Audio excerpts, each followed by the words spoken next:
Have you ever wondered what it really takes to make Agile work? Well, at the Global Agile Summit, we're bringing you real-life, first-person stories of Agile succeeding out there in the real world that will inspire you to take action. Whether you're a leader, a product innovator, a developer, you'll hear practical insights from those who've done it. They'll be telling their own stories from the stage. I'll tell you more about this at the end of this episode, so stay back and listen to the full detailed description of what we have in store for you at the Global Agile Summit. But if you can't wait, you can go right now to globalagilesummit.com and check out our full schedule. For now, on to the episode, but I'll see you at the end of this episode with more details on the Global Agile Summit. Talk to you soon. Hello, everybody. Welcome to one more week of the Scrum Master Toolbox podcast. And this week, joining us from the beautiful city of Bangalore in India is Anuj Oja. Hey, Anuj, welcome to the show. Thank you, Vasco. Thank you for having me. Absolutely. So for all of you to know Anuj a little better, he is the co-founder and lead consultant at Benzne Consulting. With more than a decade of consulting experience and also many years of setting up agile environments, Anuj and his team partner with businesses to unlock their true potential and drive continuous growth. Anuj also considers himself framework agnostic, purpose, and data-driven. So Anuj, that was a little short intro to you. Tell me a little bit more about yourself, and also, how did you end up becoming a Scrum Master? Thank you so much, Vasco. It happened many years back. It's 15 years back when I was in Norway. I've spent a couple of years there. And I went there as a software engineer. And then one of the leaders found out that, Anuj, you should be the Scrum Master of the team. And I asked him, why? What is Scrum Master? It sounds so fancy. Am I going to be the master of all and so on? And he said, no. It's Scrum that we apply here. And I believe you can help our team in identifying the bottlenecks and also in bringing agility, which is about continuously moving towards the right direction. And that's when I got started with my new role as Scrum Master, along with playing the role of engineer as well. And I never know how I look back after that, because that's when the journey triggered for me and I found my balance. And I believe it also led into a spiritual awakening inside me over the course of time. So that's how it is. Awesome. Absolutely. And interesting journey, of course, that also exposed you to many different cultures, which is a very important aspect for Scrum Masters. After all, we need to work with people from many different cultures. These days, software is developed all over the world, as you just illustrated, Anuj. So, of course, that also brings its own dynamics and challenges. And as Scrum Masters, we, of course, need to go through those in our journey. I mean, after all, we are always learning, and learning does take its ups and downs. So let's explore one of those difficult stories that you went through, Anuj, a story of a difficult moment you had as a Scrum Master. Tell us a little bit about the context and tell us that story first. We'll dive into the details and the takeaways later, but share that story with us. Oh, I love telling stories. Thank you, Vasco. This is the time when I stepped into this role. I was trying to explore myself. And then situation happened when I got tense. I was running behind Jira. I was running behind making reports. I was getting... What was that? What was triggering that for you, Anuj? Like you just said, I got tense. I was running behind Jira. Like, what triggered that? What was the feeling that was there? So it was the feeling where I was looking problem outside when I saw that people are not doing the right thing, the leadership is coming with a lot of changes.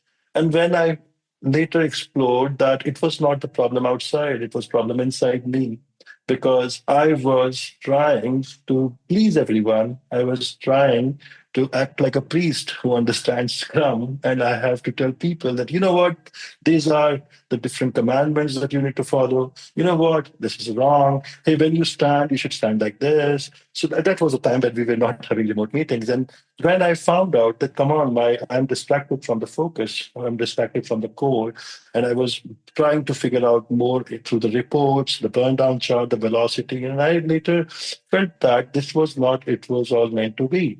It's meant to be knowing that how functional we are as a team, and are we aligned with the common shared goals. But it's not about taking the task from the checklist. It's not about just having a backlog and having these five acceptance criterias, and then having a 15 minutes in the daily scrum, and then having all the five ceremonies the way to the team.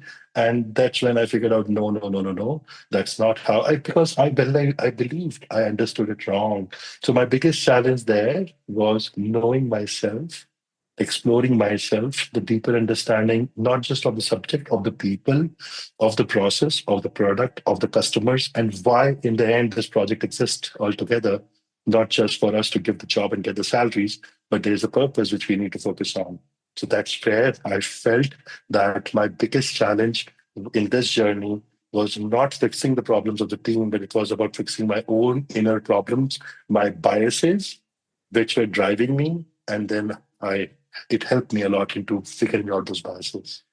So there's kind of two steps in that journey when we realize that, okay, first of all, the problem isn't outside. Like that's one Yeah. step, right? Like that's an ability to self-reflect. And then there's the other part, which is, okay, now what do I do with this information? Because of course, then I Yeah. need to transform this into action. But walk us through those steps. Like, how did you get to that point? Because I mean, one of the things that you described, running around Jira and telling people what needed to be done, this is a very common and widely accepted way to behave. I mean, if I go to Yes. any project manager, and I bet most Scrum Masters today, and I ask them, what do you think you should be doing every day? Many of them will point to Jira, to velocity, and to how the team conducts themselves daily as well as in the daily stand-up. Yeah. So how did you get to the conclusion that perhaps that was not the right focus for you? Yes. There are a lot of reasons because of that. First of all, I would like to point out at the habits that I was into. What happened so that when I observed myself into the conversation, I felt that every time when somebody goes wrong, I used to talk about, hey, according to Scrum Guide, this is not the way how it is.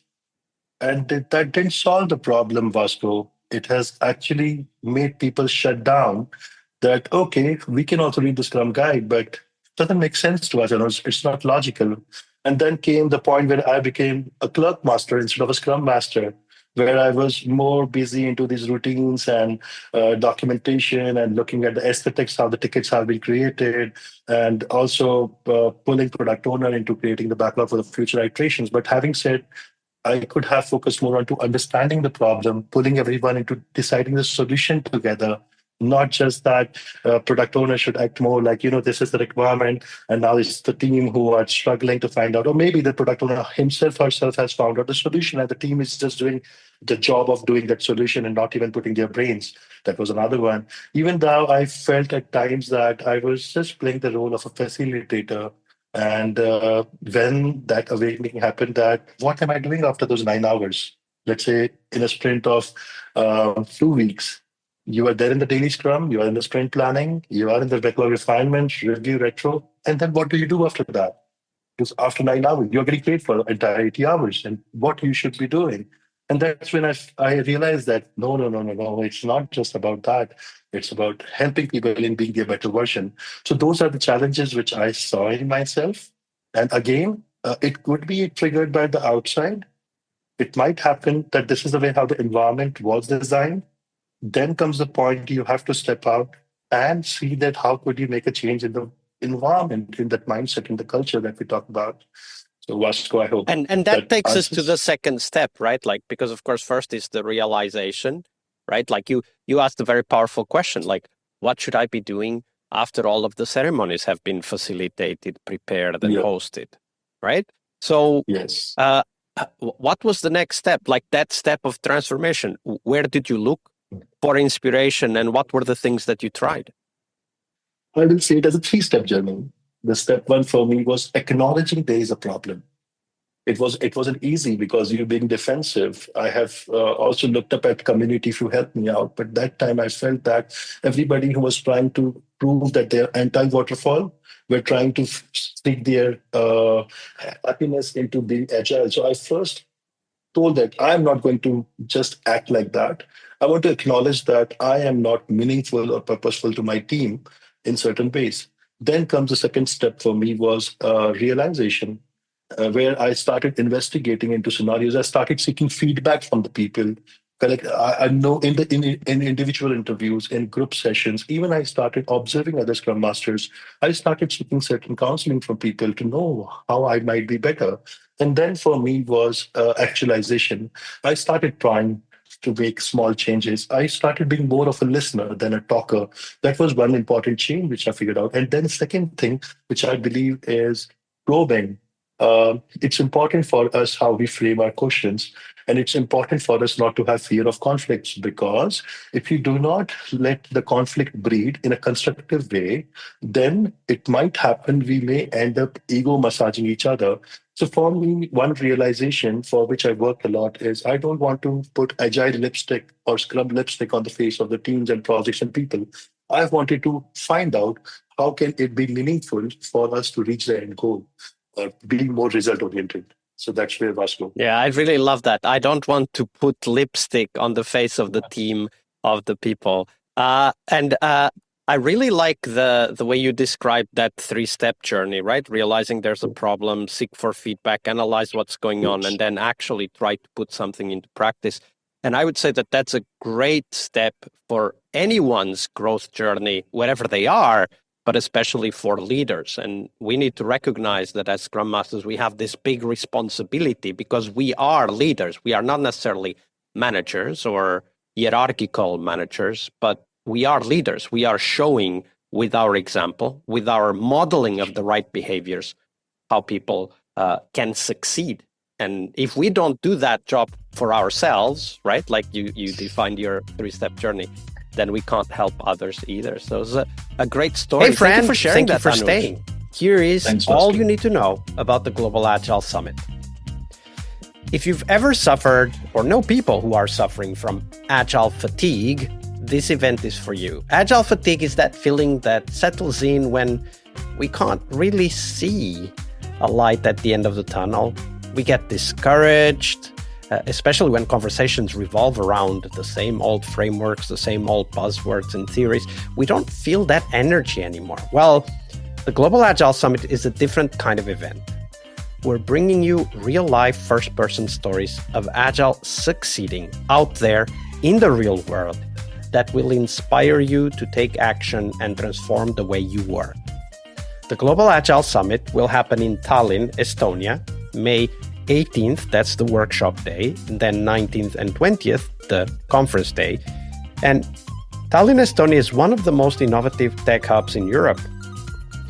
The Global Agile Summit is hosted together with Latitude 59, which is kind of a citywide celebration of software startups and groundbreaking ideas. And we'll have a shared ticket for you to attend those events as well. So who will be speaking? Well, we've got an incredible lineup of thought leaders in software and Agile. For example, Clinton Keith, the person who literally wrote the book on game development with Scrum and is busy bringing Agile to the world of game development. You must check his session. The very famous and well-known Jürgen Apelo, author of Management 3.0, will be talking and exploring about AI's impact on leadership. We also have Gojko Adzic, who's taking an unconventional look at the product growth with his lizard optimization keynote. Other speakers include, for example, Sven Dietz, who's challenging everything we know about software development by literally ditching contracts and estimates. Can you imagine? His teams deliver software before their competitors are even done with the contract negotiation. How agile is that? But there's more. We'll cover engineering practices in our developer track with talks on, for example, AI-assisted test-driven development, developing products in minutes with a different approach to how we develop, configure, deploy platforms, and much more. We also have a product track where we cover cutting-edge ideas around product discovery, delighting customers with product delight frameworks. We'll have a talk about that. And we also have an agile business track where we will talk about, for example, open strategy, a very agile approach to managing organizations and delivering software faster to clients, faster than you can even write a contract. Literally. I mean, I already told you about Sven Ditz's story. It's amazing. It definitely is a must see. I'm sure you'll be inspired and get a lot of ideas for your own software projects and software delivery. Now, whether you're a business leader, a product innovator, or a developer, you'll definitely find value in our 3 focused tracks. That's Agile Business for those working with businesses and organizations, Agile Product for product managers, product owners, and innovators, and Agile Developer for the builders, making Agile work in practice, the coders, the testers, the designers, the producers, the Scrum Masters, you name it. If you join, you will meet over 200 Agile professionals from all over the world. People who, just like you, want to grow, want to share, and want to learn by challenging the ideas that don't work anymore. At the Global Agile Summit, you'll get new connections, fresh ideas, and the energy to take your own Agile to the next level. And who knows, maybe even find your next career opportunity. So don't miss out. Check out the full program and grab your ticket now at globalagilesummit.com. I'm really looking forward to seeing you all in Tallinn, Estonia in May. I'll see you there.